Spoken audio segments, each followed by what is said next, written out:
pots and a kettle just to boil water. "Good morning, sunshine," Morgan's father said. "Morning, Dad." "Good morning, Mum." Her mother gave her a kiss on the forehead. "I didn't expect to see you up this early on a Saturday. Did Shire wake you up?" "I was up anyway," she said. The rain not falling against the window was so loud. Morgan's father laughed. "That silence was like music to my ears." They didn't talk much about what could have happened the previous spring. Morgan's best friend, Emily, who lived just down the river from them, had been flooded out that spring. Her family was back in their home now, but for months they had to live elsewhere while their house was being repaired.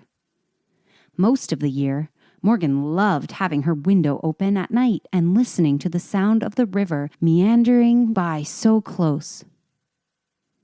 Close was wonderful. Too close was not. "I wonder what was bothering Shire this morning," her mother said. "Probably smelled something in the distance," her father said. "He's old, but his nose still works well." Shire had been part of their family since before Morgan was born, so she didn't know life without him. He joined them on family holidays.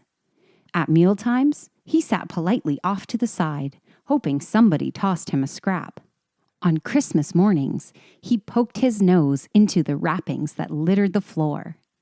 Morgan's parents told her tales about Shire giving up his doggy bed to sleep on the floor beside her crib. How she'd learned to walk by holding onto his fur, while Shire moved slowly along, never complaining. Morgan knew he was getting older, but bringing in the new young dog, Riley, had seemed to make Shire younger as well.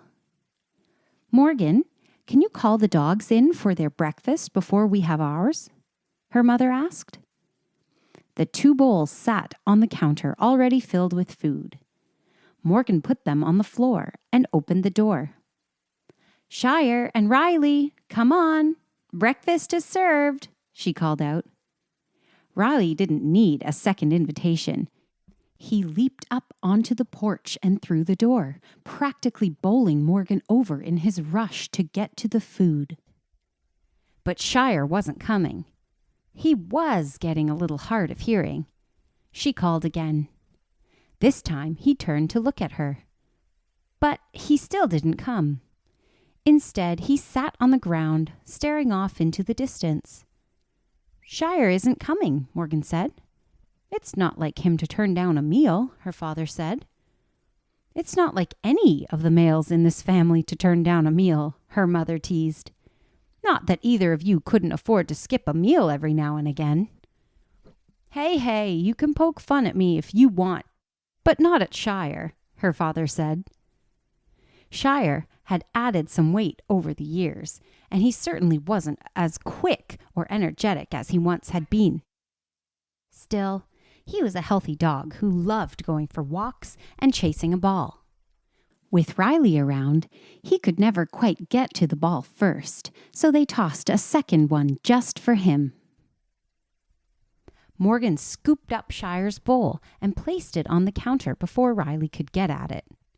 Maybe Shire could afford to skip a meal, but Riley didn't need to have two of them. "I'm going out to see him," Morgan said. "I think I'll come with you," her mother said. They both slipped on their shoes and slipped out the door. Crossing the porch and stepping down, they could see the tracks created by floodwaters. Grass had been flattened, and the river had left behind twigs and branches and silt and sand. "Hello, boy. How are you doing?" Morgan called out. Shire turned around. He didn't move, but answered with a wagging tail and a smile. Morgan loved that Shire always seemed to be smiling. Even better, he always made her smile back. "What's wrong, boy? Aren't you hungry for breakfast?" "I could bring it out here if you—" She stopped. There was something on the ground between Shire's two outstretched front paws. It was small, black, and furry. It was an animal. Chapter 3.